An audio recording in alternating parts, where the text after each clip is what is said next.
საწმინდისათა ჩვენთან არ ზმერთ. უფალმა დაგლოცოთ ქრისტეს მიერ საყვარელნო, ჩვენ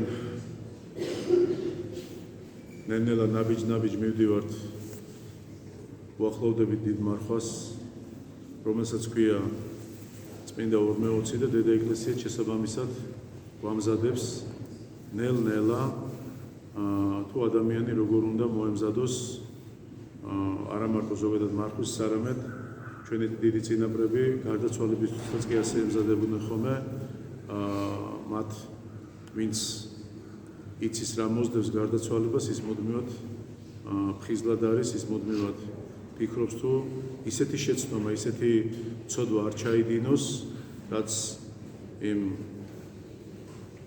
სამჟავროზე ვერ გაამართლებს ვერანაირად. ამიტომ არის რომ თითოეული ჩვენთაგანი ფიქრობდეთ უნდა აუცილებლად სულის ცხონებაზე და დანარჩენი როგორც უფალი გვეუბნება ყველაფერი დანარჩენი მოეცემა ადამიანს. დღევანდელი სახარება, ყველა სახარებას თავისი ძალიან დიდი დატვირთვა აქვს და მნიშვნელობა აქვს, მაგრამ დღეს არის მეზვერე ზაქეს სახარება, ანუ მებაჟე ესე ზაქე. მე ვიდრე დავიწყებ ამ სახარების თრობას, უпроსოდ განმარტებას, ალბათ იცით მეზვერე რას ნიშნავს, ხო? მებაჟე ეს ხალხი მაშინ დროში არავის უყვარდა. ამისი ორმაგი მიზეზია. პირველი, ზაქე იყო ამ მებაჟეთა უფროსი.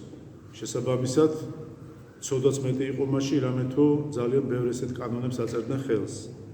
საქმე იმაში გახლავთ, რომ აკრეფილი ხარკი, რომელსაც ხალხისგან იღებდნენ, ეს მარტო ის ხარკი არ იყო, რაც ადამიანს წესით ეკუთვნოდა რომ გადაეხადა, არამედ იმაზე ბევრად მეც ახტევინებდნენ. ძალიან ბევრს მუქარით, ძალიან ბევრს წართმევით და საქმე იმაშია, რომ აი დღეს რო ვთქვათ ადამიანებმა, რომ აი გადასახადებს ხო ვიხდით თითოეული ჩვენთაგანი. ისინი თავის ქვეყანას არ უხდიდნენ გადასახადებს. ისინი რომის იმპერიას უხდიდნენ გადასახადებს. მაგრამ თუ რომის იმპერიას პირობითად აკისრებდა თითოეულ მოქალაქეს დაუშვათ 3 დრაქმას, 4 დრაქმას, ესენი 5-10 ასე ართმევდნენ. იმიტომ რომ ასე იყვნენ გამდიდრებულნი. ასე ესე ვთქვათ ირჩენდნენ თავს. ძალიან ბევრი ადამიანი რა თქმა უნდა გამწარებული ყავდა და ამიტომაც არის ესეთი ადამიანები არ უყვარდა ხალხს, ბუნებრივია. ესენი იყვნენ ესე ვთქვათ ის მოძალადე ხალხი, რომლებიც მე გითხრათ რომ მრავალი სხვადასხვა ფორმით ახტევდნენ ადამიანებს, ამ ღარიბ ადამიანებს ხარკს. მაცხოვარი შედის ქალაქ იერიქონში და ძალიან ბევრი ხალხი შემოეხო მას გარს, როგორც ყოველთვის. ამიტომ თვითონ იმ ქალაქში გაგონილი აქვს, რომ ნახეთ დარია აღადგინა, კოჭლი გამართა, დავრდომილი, დაცემული აღადგინა, ბრმას თვალი აუხილა და რა ვიცი, მრავალი ესეთი რა სასწაულების მაცხოვარს აქვს ჩადენილი და ამიტომ მთელი ეს ქალაქი იკრიბება მაცხოვრის შესახვედრად. რომ თავიანთი თვალით ნახონ მაცხოვარი. ზაქეს პიროვნება, დღევანდელი ესე ვთქვათ სახარების გმირი, ეს მეზვერეთა უფროსი, ანუ მებაჟე, რომელიც ტანით არის ძალიან პატარა. სახარებაში კიდევ ვთქვით, იგი იყო ტანით პატარა. ამიტომ ვერ ხედავდა მაცხოვარს, ბევრი ხალხი იყო შემოხვეული მის გარშემო და ლეგვის ხეზე ახტა. ავიდა, აძვრა. ძველი წარმოსადგენელი ხარ დღევანდელ პირობებში, რომელიმე მიდის რომ ნახოთ სადღაც სიმაღლეზე ავიდეს და დაინახოს, ხო? ნუ ესე ვთქვი, რომ მე აღვნიშნე, ის იყო მეზვერეთა უფროსი, უმდიდრესი ადამიანი. მაგრამ აქ უნდა შევნიშნოთ, რომ არავინ არ იცის ადამიანის გულში რა ხდება და რომელი ადამიანი როგორ მოწოდების სიმაღლეზეა უფალთან შესახვედრად. ყოველთვის ადამიანებში მხოლოდ ერთი რამ არის. ჩვენ ვხედავთ ადამიანის ცოდვას, მაგრამ ვერ ვხედავთ მის სინანულს. ჩვენ ადვილად განვიკითხავთ ადამიანებს, მაგრამ საკუთარ თავში არ ვიხედებით და არ გვინდა საკუთარი ცოდვები ან შეცდომები აღმოაჩინოთ. მოდი ესე ვთქვათ, ამ კატეგორიას მიეკუთვნება ზაქე. იცის თავის დაცემულობა, იცის თავისი ცოდვის ეს სიმძაფრე, მან ძალიან კარგად იცის რამდენი ადამიანს მიაყენა ტკივილი და ესე ვთქვათ ძალიან ცუდ დღეში ჩააგდო, მაგრამ ამავე დროს მის გულში მუდმივად როგორც თქვენც უყურებთ, არის სინანული. სინანული იმისა, თუ რასაც აკეთებს. ძალიან ბევრი ადამიანი აკეთებს, მაგრამ არ ნანობს, უпростоრად აფუჭებს, მაგრამ არ ნანობს. ამიტომ არის, რომ ჩვენ ვერასდროს ვერ გავერკვევით იმაში, რაშიც ერკვევა მაცხოვარი. ანუ ჩვენ ვერ ვიქნებით ვერავის მაცხონებელი, რასაც თვით უფლის პრეროგატივა და თვითონ იცის ვინ აცხონოს, ან ვინ არა. ამიტომ როგორც კი დაინახავს, რომ მაცხოვარი რომ ზაქე ხეზე ახტება, ეუბნება ზაქე ჩამოდიო. დღეს შენთან მინდაო, შენ ოჯახში შემოსვლა. თქვენ წარმოგიდგენიათ უბრალოდ აი ორიოდე სიტყვით, რომ განვიხილოთ ეს თემა. კაცი, რომელიც არის მეზორეთა უფროსი, კაცი, რომელიც არის ტანით დაბალი, კაცი, რომელსაც უნდა ხილვა მაცხოვრის და ანუ დაივიწყა თავის თანამდებობა და აი ესე კატასავით ახტა ლევის ხეზე, რათა ის ადამიანი, ვიზეც ამდენ ლაპარაკობენ იხილოს და აი ამდენ ხალხში ეუბნება მაცხოვარი, რომ დღეს შენთან მოვდივა. ბედნიერებასთან ერთად ეს იყო ძალიან დიდი, ვიტყვი მადლი, იმიტომ რომ ფაქტიურად სახლი განიწმინდა და განკურნა ეს სახლი უფალმა აი იმ დაავადებისგან, რასაც ქვია ფულის მოყარეობა, მომხოჭელობა და ასე შემდეგ. მაცხოვარი შედის ზაქესთან სახლში და როგორც მოგახსენეთ ეს მავანი ადამიანები დაიწყებენ განკითხვას, რომ აი ვის სახლში შედის განა არ იცის, რომ ცოდვილია, ახლა როგორ ფიქრობ მაცხოვრმა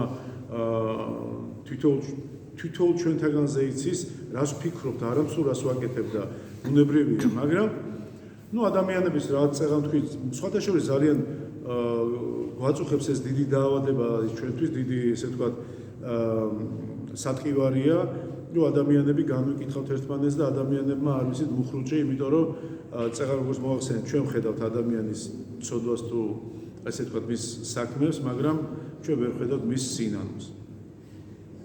და მაცხოვარი ზაქესთან სტუმრობს.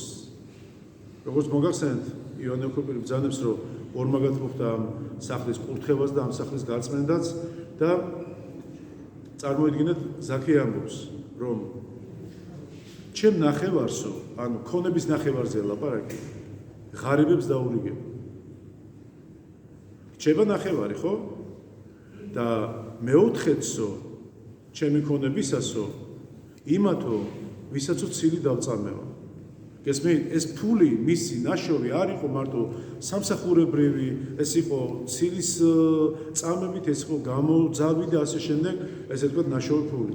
ამიტომ მოხდა ზაქეში ისეთი რამ, რამაც განაპირობა ამ ადამიანის შეცვლა და არა მარტო შეცვლა, სულიერი ფერისცვალება ამ ადამიანში და წარმოიდგინეთ, თუ ვინმეს ფილმი გაქვთ ნანახი იესო და თუ ხარ დაკვირებული ზაქეს რომ მოუწოდოს, რომ ცხარეცრემლი ტირის, ხო ხა წიგნი ერთია, რასაც კითხულობ ბიბლია, მაგრამ თვითონ ფილმი სხვა არის, ხო რაღაც სხვა შეგრძნებებია იმაში, რომ დაუშვათ.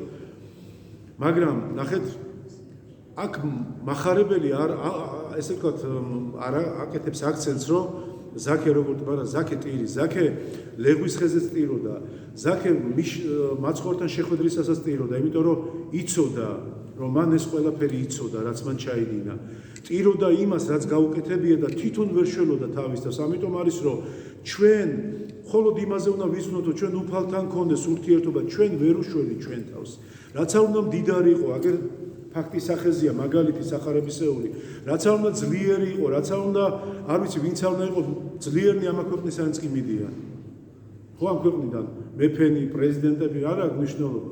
ერთია მხოლოდ რომელიც ჩვენთვის არის საშველი და ნუგეში და ეს არის უფალი ჩვენი იესო ქრისტე. ამაზე ტირის ზაქე, იმიტომ რომ თავის თავს ვერ შველის, მას უნდა კურნება და ვერ კურნავს თავის თავს.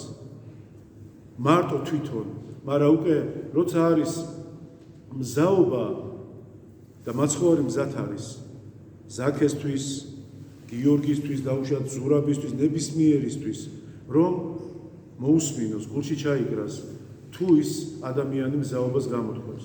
მე გუშინაც თქვი ქადაგებაში წილის შემდეგ, რომ ადამიანებს ესეთი რატომ ტექსტი აქვს აღებული, უფალო არ მიმატოვო, კრეხელი ხარ შენ. მანახეთ ერთი ადამიანი დაბადებიდან მიც უფალმა მიატოვა. შენ თვითონ მიატოვე უფალი. ადამიანმა იცის გაყიდვა, როგორც მაცხოვარი გაყიდა კაცობრიობამ 30 ვერცხლად. ადამიანია ორგული, ადამიანია, რომელიც ბოლომდე არ შეუძლია უერთგულოს. მაცხოვრისთვის ეს შორს არის. ზუსტად იმიტომ მოვიდა. ზუსტად იმიტომ შეიმოსა მონის ხატი. იმიტომ მიიღო ადამიანის ბუნება, ესე ვთქვათ, როგორც ღმერთი ასევე ადამიანის ბუნება, რომ ადამიანს ესწავლებინა თუ როგორ უნდა იცხოვრო ადამიანო შენ, ყოველი მისი ქადაგება, მისი საქმენი, მისი გაკეთებულეს როგორც ჩამოთვალე რეთით აღდგომა ადამიანის თუ ნებისმიერი სასწაული, ეს მხოლოდ და მხოლოდ იმიტომ იყო, რომ ადამიანისთვის მიეცა მაგალითი, თუ როგორ უნდა იქცეოდეს ადამიანი. რით განსხვავდება ადამიანი, მე ხშირად მithქვამს, ცხოველისგან. რით თუ ადამიანმა თავისი ადამიანური რესურსები წინ არ წამოწია, შენს თუ მკვლელი ხარ, შენს თუ პარავი ხარ, შენს თუ მრუში ხარ, შენს თუ მოკლედ ნუ ჩავამართლებ, მაშინ რით განსხვავდები შენ იმ ცხოველისგან? რა არის სხვაობა? სახე? ადამიანის ეგრე შეიძლება ძალიან ბევრი ადამიანის სახით დადიოდეს, მაგრამ მასში ადამიანი არ იყოს. ამიტომ არის რომ ღმერთის გარეშე ძალიან ბევრი შეიძლება ვისაუბრო, მაგრამ არ მინდა უბრალოდ აი სხვა საქმე კიდე და ღმერთის გარეშე მარტო ცხონება კი არა. ადამიანი კარგავს საკუთარ სახეს, საკუთარ თავს.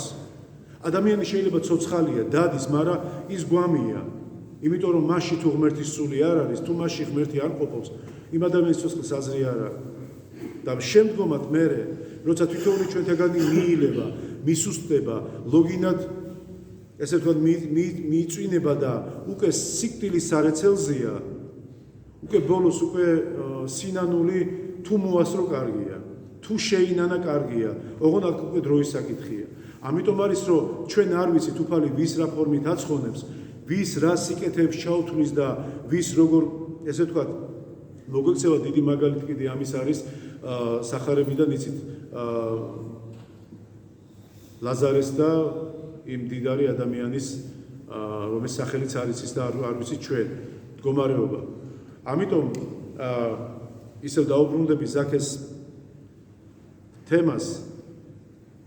ამ ადამიანს განიკითხავენ, ეს ადამიანი არავის უყვარდა, ამ ადამიანს სიძულვილით იხსენებდა, მაგრამ მოხდა ამ ადამიანში საოცარი რამ, რომ მიხვდა ერთ რამეს, რომ ის ვინც მოვიდა, მასთან უნდა იქონიოს უშუალოდ კავშირი და სხვა მისი საშველი არ არის, ამიტომაც ის გადარჩა მისი სახლეული, გადარჩა მისი ყოველივე თუ რამე ჰქონდა და რაც ყველაზე მთავარია, მან რაც კი იშოვა, აი ესე პარვით, ცილის წამებით, ტყუილით, სიმწრით და სისხლით სხვის ფასად ოღონდ ყოველივე ეს დაარიგა და შეუდგა მაცხოვარს. მე მინდა აქედან ესე ვთქვათ მორალი დასკვნა ადამიანებმა გონივრულად გამოვიტანოთ და ჩვენ შეიძლება ესე ვთქვათ რომ თუ იყავი ესე ვთქვათ ზაქე, შეგიძლია იგივე ზაქე დარჩე, მაგრამ უკვე გამოსწორებული, უკვე მონანული, უკვე ესე ვთქვათ ცოდების მიტევებული და ასე შემდეგ.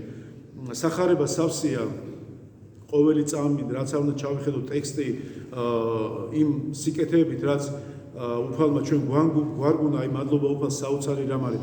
აი ახლა ერთი რამე მინდა თქვა, საგანძური, რომელსაც ადამიანები ვერ ელებიან, ძალიან ბევრი ვერცხლის მოყვარია, ბევრი ოქროს მოყვარია, ბევრ სხვადასხვა ჰობი აქვს ესე თქვა და ძალიან ესე რაღაცები უყვართ, მაგრამ ყველაზე მთავარი, თუ რამე საგანძური არის ამ დედამიწაზე, ეს არის სახარება.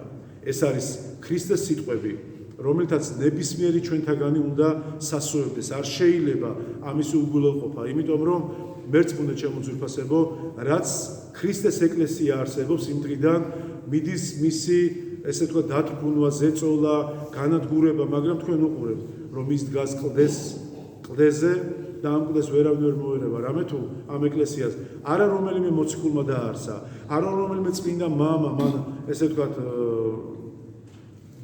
არ ვიცი, წინასწარმეტყველმა არამედ თვითუფლის დაარსებული, რომელიც ბრძანებს, რომ პეტრეს ეუბნება, შენ ხარ კლდე და ამ კლდესა ზედა დაუფუძნო ეკლესია ჩემი. ნახეთ, კლდეს რატო უწოდებს? ადამიანურ სიმაგრეს არა. მის კლდობაში, ანუ პეტრეს იგულისხმება მისი სულიერი სიმტკიცე. პეტრე ყველაფერზე მიდიოდა უფლის გამო. ადამიანს მონას ყურიც კი აათალა, წააჭრა, თავი იმდენად უყვარს, თუმცა სამჯერ უარყო, ხო გახსოვთ? მაგრამ ეს ადამიანური სისუსტეა და რასაც ხედავს მაცხოვარი იმას აჟღერებს რომ აი ამ კლდეზე, ამ სარწმუნოებაზე როგორც უყვარდა და წამდა, ამაზე დავაშენებ მე ეკლესიას. და ეს ეკლესია დღემდე დგას და ძალიან ბევრ ადამიანს, ესე ვთქვათ, ცხონების გზაზე უჩვენებს, ესე ვთქვათ, როგორ უნდა იდგეს, მაგრამ ჩვენ რას ვაკეთებთ? ჩვენ გავდივართ და მხოლოდ მაშინ მორბილობთ, თორსა რაღაცა გვიჭირს, ან რაღაცა გვაწუხებს. უფალმა დაგლოცოს თვითოული თქვენთაგანი და მე პირველ რიგში ჩემ თავს უსურვებდი და რა თქმა უნდა ყველა თქვენთაგანს, აი დღევანდელი სახარების გმირი ზაქე, რომელიც იყო ძალიან კაცთაგან, ესე ვთქვათ, მოძულებული, ის გახდა ადამიანი, რომელიც თვითუფალმა შეიწყალა. ასევე ძალიან როგორც ვთქვათ, ბევრი მაგალითია, თუნდაც ის ორი ავაზაკი, რომელიც მაცხოვართან ჯვარზე მარჯვნიდან მარცხნივ გააკრეს, ერთი წარწყდა და ერთი ცხონდა. რატომ? იმიტომ რომ მან რაც ყველაზე მთავარი ის აიღო, ანუ მან აღიარა ქრისტეს ღვთაებრიობა. უფალმა